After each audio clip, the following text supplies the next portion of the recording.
Safety wall lang, safety wall. Nyaw. GG, nice one. GG, nice one. Nice one. Tignan nyo, pati ako na-tense ako sa inyo eh. Gawit ako din, GG mga boss. Nice.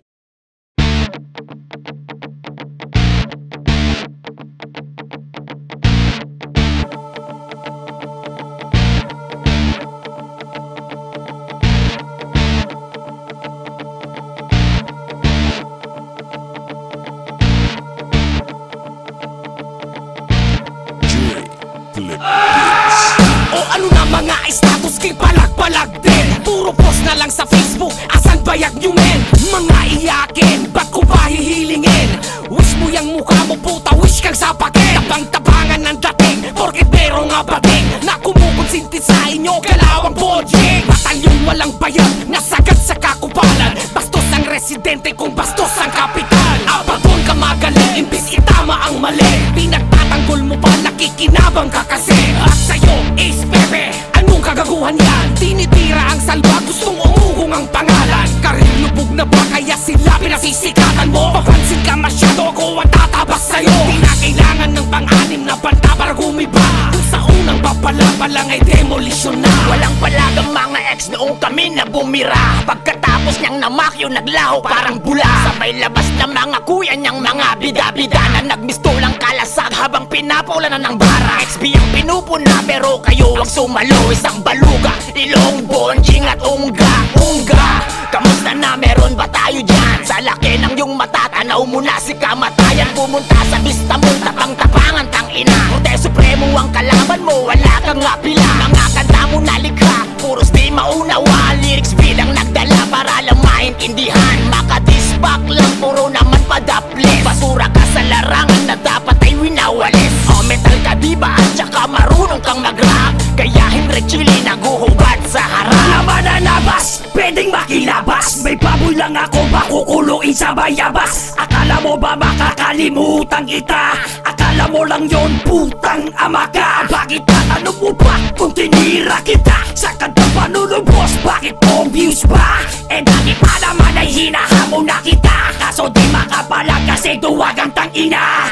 Tangina mo pangil, tangina mo boboy. Sana pinatay ka na lang ni Kokoy. Tangina mo Ben, tangina mo Mel. Sa mundo ng rap game may wala ka ng papel. Pasabit-sabit ka na lang sa dati mong kaaway. Taong gasa na ngayon ang maglaya sa aming bahay. Nagpiling matalino at magaling.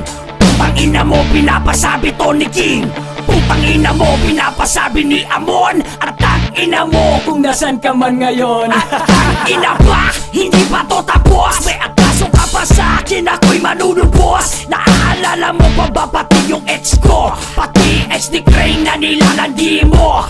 Tangina na lang ba yan ng asawa mo? Na hindi ka lang baboy, ahas ka pa gago. At may isa pa sa'kin nag-chat siya.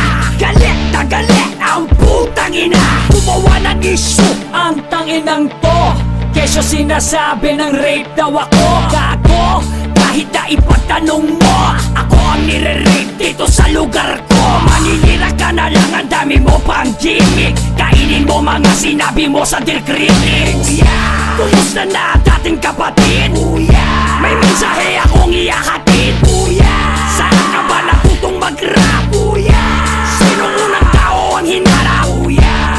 Alam ko na kung sino siya. Si Kuya Andrew, diba? Tangina, ikaw ang demonyo. Ikaw ang peste sa Donggalo.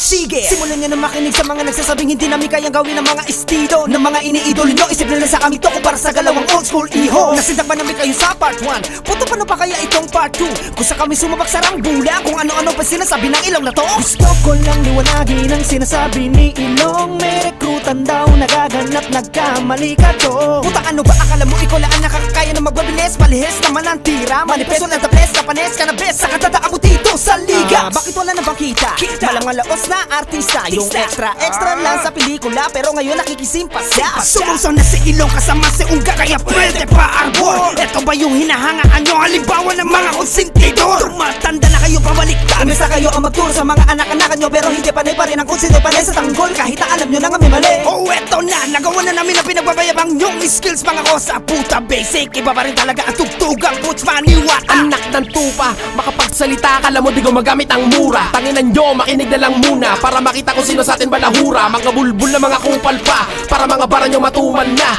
Mabilis daw pag pumitik ang dila, pero mga tira puta puro amba. Gumawa ng dis pero hugas kamay, matik na dis kasi dun siya sanay. Kasama ang boss niyang tila desidido, binayaran lang para sumabay. Tanginan tong dugyutin na to, talaga napakalinaw mo nagunggo. Kanya raw ang tundo, pero may lugar dito na di ka makatumbong. O diba, di naman nakakatakot, kala talaga pumapalag siya. Para-paraan, para pagtakpan mga baho ng nakaraan niya. Daming dahilan, di naman niya masagot ang mga binabato at dun siya talo. Ganyan talaga ang mga dahilan ng mga taong mal-edukado. Daming sinasabi, kesyo daw, tumikit na sa kasaysayan. Para kang burat na walang kantot, kasi nga sungaw yung laylayan. Kala nyo kasi palabas sa mga manan